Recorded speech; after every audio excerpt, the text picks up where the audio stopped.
प्यारे बच्चों नमस्कार। मैं अंकित दुबे आपका स्वागत करता हूं स्मार्ट स्टडी बाय अंकित यूट्यूब चैनल पर। और ये क्लास है नंबर सीरीज चैप्टर जो कि रीजनिंग का चैप्टर है, उसका हम चल रहे हैं लेके। आज केवल आपको कॉन्सेप्ट बताया जाएगा, तो जो भी साथी नए हैं वो चैनल को सब्सक्राइब कर लें, बेल आइकन को क्लिक कर लें। देखते हैं कॉन्सेप्ट क्या है। पहला रूल है जोड़ का नियम। क्या है? जोड़ का नियम। इससे नंबर सीरीज कैसे बनती है? आपने कहा 17 से 20, आपने कहा कितने ऐड हुए? हमने कहा 3 ऐड हुए। 20 से आप 23 पर गए, आप कहेंगे कितने ऐड हुए? 3 ऐड हुए। 23 से 26 पर गए तो कितने ऐड हुए? 3 ऐड हुए। 26 पर 29 पर गए तो कितने ऐड हुए? 3। यानी सब में 3-3 ऐड हो रहे हैं, तो क्वेश्चन मार्क की जगह हम कितने ऐड करेंगे? 3। तो क्वेश्चन मार्क का आंसर कितना आ जाएगा? तो आप बोलेंगे 32 आ जाएगा। पहला क्वेश्चन पहले रूल का। दूसरा क्वेश्चन 3 से 6 है, तो आप कहेंगे प्लस का 3 हुआ। 6 से 10 है तो प्लस का 4 हुआ। 10 से 15 है तो आप कहेंगे प्लस का 5 हुआ। यहां से ये जो एक एक बढ़ा, 3 से 4 हुआ, 4 से 5 हुआ, 5 से 6, यहां कितने जोड़ेंगे? 6। तो यहां आंसर कितना आएगा? आप बोलेंगे 21। और यहां से 7 जोड़े तो कितना बना? 28। तो आंसर हमारा क्या हो गया? 21 हो गया। ये पहला रूल है जोड़ का नियम। दूसरा नियम है घटाने का नियम, घटाव का नियम। ये क्या है? 71 से 63 आप देख रहा है, तो अंतर कितने का आया? आप कहेंगे -8 का आया। ठीक। 63 से 55 गए, कितना आया? तो -8 का आया। ठीक। अच्छा, अब यहां भी क्या होगा? तो आप कहेंगे -8 ही होगा। 55 में से 8 घटाएंगे, कितना आएगा? तो आंसर आएगा हमारा 47। इक्वल टू कितना हो गया? 47। यहां देखिए दूसरा क्वेश्चन कह रहा है 18 से 16 पर गए, -2 आया। 16 से 13 पर गए, -2 3 आया। 13 से 9 पर गए, -4 आया। यानी एक एक एक्स्ट्रा घट रहा है। तो यहां कितना घटेगा? आप कहेंगे -5 आएगा। 9 में से 5 गए तो आंसर कितना आएगा? 4 आएगा। इस तरह हमारा दूसरा नियम जो घटाव का नियम है वो भी हो गया। अब चलते हैं तीसरे नियम की तरफ। तीसरा नियम कह रहा है हमारा गुणा का नियम। गुणा का नियम क्या है समझते हैं। जैसे कि 5 से 10 है तो आप कहेंगे 2 का मल्टीप्लाई हुआ है। 10 से 20 में भी आप क्या कहेंगे? 2 का मल्टीप्लाई हुआ है।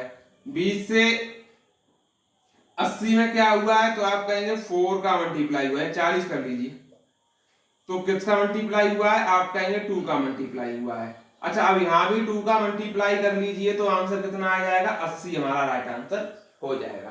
ठीक है, अगले क्वेश्चन पर चलते हैं। 3 से 3 ही है तो कोई दिक्कत नहीं है, हमारा 1 का मल्टीप्लाई हुआ है। 3 से 6 पर जाएंगे तो हमारा 2 का मल्टीप्लाई हुआ है। 6 से 18 पर गए तो 3 का मल्टीप्लाई हुआ है। 18 से 72 कितना? 4 का। यानी एक एक मल्टीप्लाई बढ़ रहा है। यहां क्या करेंगे? 5 का मल्टीप्लाई करेंगे, आंसर कितना आएगा? 5 दूनी 10 और 5 सत्ते 35 और 1 36। आंसर आएगा 360। ये हो गया हमारा गुणा का नियम। नेक्स्ट नियम कह रहा है भाग का नियम। भाग का नियम क्या है आप समझिए। जैसे कि 1000 है, यहाँ 200 है, तो आप जान रहे हैं डिवाइड किसका लग रहा है? आप कहेंगे 5 का। 200 में 40 का भाग लगाएंगे, कितनी बार जाएगा? 5 बार। तो यहां भी 5 का भाग लगाएंगे 40 में, तो आंसर कितना आएगा? तो आप कहेंगे 8 आएगा। ठीक, समझ में आ गया कॉन्सेप्ट। ये क्या है? 216 में किसका भाग लगाएं? 360 मिले, तो आप कहेंगे भाग लगा दीजिए सर जी 6 का। 360 72 पंजे होते हैं, यानी भाग लगा 5 का। यहाँ भाग लगेगा 4 का। अब हमें लगाना है भाग 3 का। 3 का लगाएंगे तो आंसर कितना आएगा? आप कहेंगे आंसर आएगा 6। इस तरह हमारा भाग का कॉन्सेप्ट भी क्या होता है? क्लियर होता है। चलते हैं 5वें कॉन्सेप्ट पर। अब 5वां कॉन्सेप्ट कह रहा है कि आपका जोड़ और गुणा दोनों साथ में आ जाता है, यानी प्लस भी करना है और गुणा भी करना है। कैसे? 1 से 6 तो हम जानते हैं कैसे बनेगा। इंटू 3 करेंगे और फिर +3 कर देंगे। 1 तिया 3, 3 और 3 6। यहां करेंगे इंटू 3 और प्लस का 3, 6 तिया 18 और 3 21। यहां करेंगे इंटू 3 और प्लस का 3, 21 तिया 63 और 3 66। तो यहां भी कर देंगे इंटू 3 और प्लस का 3, 3 6 18 और 3 6 18 और 1 19, यानी 198 और 3 जोड़े तो आंसर कितना आएगा? 201 आएगा। दूसरे कॉन्सेप्ट पे चलते हैं। दूसरे क्वेश्चन क्या कह रहा है? कि 2 से 7 पर गए तो 2 तिया 6 और 1 7, 7 तिया 21 और 2 23, 23 तिया 69 और 3 72।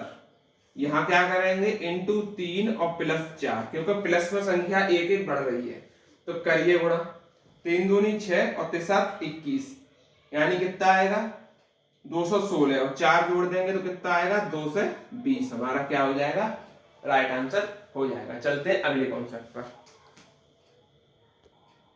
देखिएगा ये है बढ़ते क्रम में गुणा व नियत जोड़ का नियम, यानी कि हमारा कॉन्सेप्ट नंबर 6 क्या है। 3 से 5 बनाएंगे तो आप जानते हैं 3 एकम 3 और प्लस 2 कराएंगे 5 बनेगा।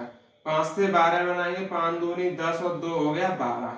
12 से 38 बनाएंगे तो 12 तिया 36 और 2 38। इससे बनाएंगे तो इंटू 4 और प्लस 2, यही हो रहा है। अब इधर बनाएंगे तो इंटू 5 और प्लस 2, और ये गुणा 5 चौक 20 और 2 22, और 5 चौक 25 और 2 27, और 5 एकम 5 और 2 7, कितना आएगा 772 हो जाएगा। ठीक, तो ये हमारा क्या आ जाएगा आंसर आ जाएगा। रूल नंबर 7 की तरफ चलते हैं। अगला रूल है बढ़ते क्रम में गुणा और जोड़ का नियम। ये क्या है समझते हैं। जैसे 2 से 3 है तो बढ़ते क्रम में गुणा होना है तो हम जानते हैं 2 से 3 जाएगा तो इंटू 1 और प्लस 1 हो जाएगा। ठीक, 3 से गया 8 पर तो आप कहेंगे इंटू 2 6 और प्लस 2 8। 8 से गया 27 पर तो 8 दिया 24 और प्लस 3 कितने हुए 27। 27 से गया 112 पर तो इंटू 4 प्लस 4 करना पड़ेगा, और यहां पर कितना करना पड़ेगा 5 प्लस 5। ठीक, अब आप देखिएगा 5 का गुणा करेंगे, 5 दूनी 10, 10 और 5 कितना हुआ 15, और 5 एकम 5 और 1 6 और 5 एकम 5, ये आ गया अंक का आंसर। ये है नियत गुणा व बढ़ते क्रम में घटाव का नियम। ये नियम क्या कहता है, देखिए 5 से 22 पर गए, लेकिन घटाव का नियम है इसलिए हम जोड़वा सिस्टम ही रखेंगे। इंटू 5 और माइनस 3 घट गया, 22 पंजे 110 होते हैं, 3 घटे तो 107 मिला। अब यहां पर भी वही रूल करना है, इंटू 5 और माइनस 3 कितना आएगा यहां पर लिखते हैं। 5 सत्ते 35 और 3 हो गए, वो 3 घटाए हमने तो कितने रह गए 32, और 5 यहाँ हो गया 3 और 5 एकम 5, 532 हमारा राइट आंसर। इसका आप क्या कर सकते हैं इंटू 5 और 3 करेंगे तो यही आंसर मिलने वाला है। समझ में आ गया कॉन्सेप्ट। चलते हैं नेक्स्ट कॉन्सेप्ट की तरफ।